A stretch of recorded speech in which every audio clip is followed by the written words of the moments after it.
Assalamualaikum warahmatullahi wabarakatuh. Jumpa lagi bersama saya Azman SPD. Pada kesempatan kali ini saya akan membahas materi tentang pelajaran bahasa Indonesia yang berkenaan dengan cerpen.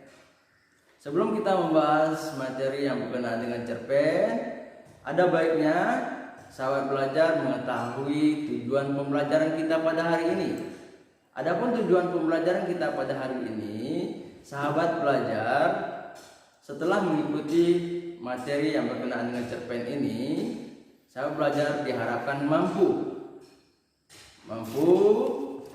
memahami unsur intrinsik yang terdapat dalam sebuah cerpen.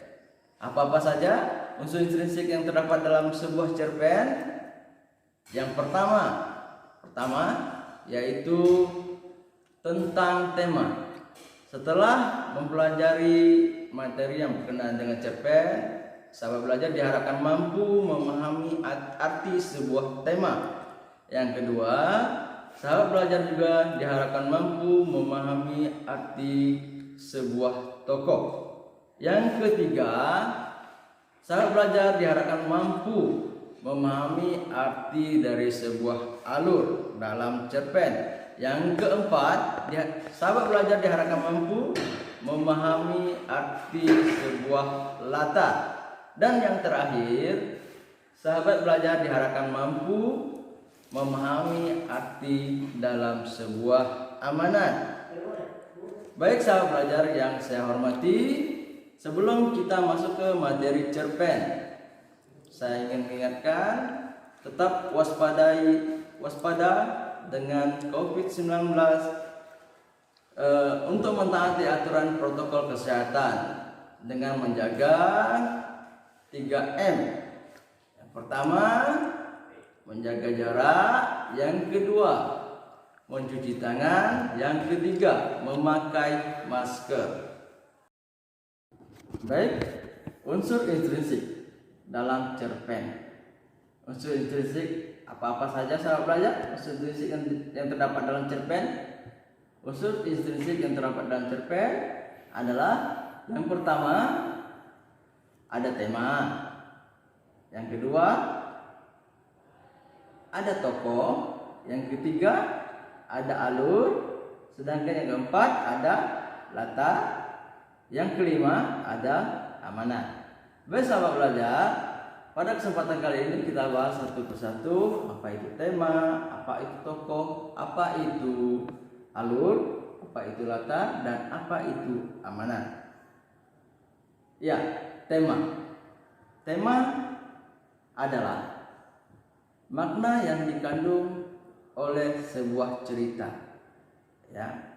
Untuk menentukan tema, sahabat belajar harus membaca sebuah cerpen dulu, baru bisa menentukan tema dalam sebuah cerpen.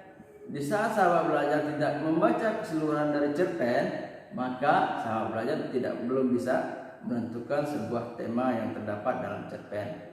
Jadi untuk menentukan tema, kita harus membaca keseluruhan dari cerita. Ya, sahabat belajar itu tema. Terus yang selanjutnya, yang kedua itu tentang tokoh. Ya, tokoh. Apa itu tokoh sahabat belajar? Ya, tokoh adalah para pelaku yang ada dalam cerita. Ya, siapa saja para pelaku yang ada dalam cerita? Ya, di dalam sebuah cerpen ada beberapa tokoh yang memeran dalam sebuah cerita. Disitulah disebut tokoh yang berperan dalam cerita. Terus ada juga istilah dari penokohan. Ya, sahabat belajar, ada istilah dari penokohan. Apa itu penokohan? Ya, penokohan adalah sifat atau karakter tokoh dalam cerita. Sifat atau karakter tokoh dalam cerita.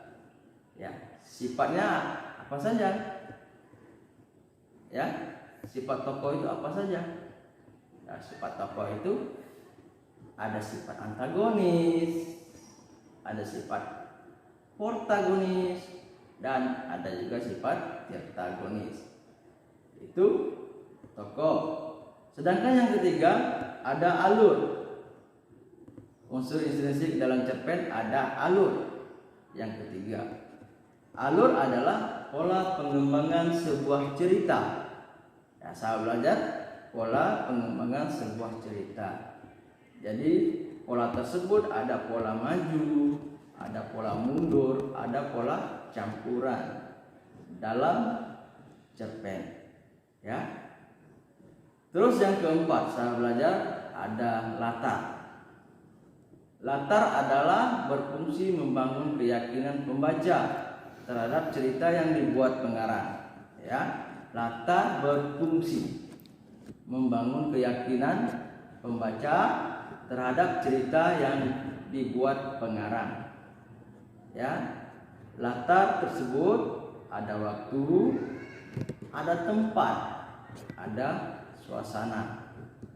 Jadi di dalam cerpen tersebut diceritakan waktunya kapan, ya, kita bisa mengetahui di saat kita membaca cerpen. Kalau kita tidak membaca cerpen, maka kita tidak tahu apa isi dari cerita pendek tersebut. Ya, kalau kita membaca cerpen, kita bisa tahu juga tempat cerita tersebut di mana dan suasananya apa, itu kita bisa mengetahui. Ya, itu istilah dari latar. Sedangkan yang terakhir saya belajar ini yang berkenaan dengan amanat. Ya, apa itu amanat saya belajar? Ya, amanat adalah pesan atau ajakan yang ingin disampaikan pengarang kepada pembaca. Ya, ingat, pesan atau ajakan yang ingin disampaikan penulis kepada pembaca. Jadi itulah amanat. Jadi untuk mengetahui pesan dalam sebuah cerpen, maka ada baiknya kita membaca cerpen tersebut secara keseluruhan. Ya, kan cerpen itu habis dibaca sekali duduk dengan menggunakan waktu durasi 10 sampai 30 menit. Jadi bisa lah ya kita membaca cerpen secara keseluruhan untuk mendapatkan pesan yang ingin disampaikan penulis kepada pembaca. Jadi sahabat belajar, itulah materi kita pada hari ini. Jadi pesan dari kami, mari kita giatkan minat membaca sebuah cerpen supaya apa yang ingin disampaikan oleh penulis kepada pembaca dapat tersalurkan. Mungkin ini materi kita pada hari ini. Terlebih terkurang saya mohon maaf. Saya akhiri dengan Assalamualaikum warahmatullahi wabarakatuh.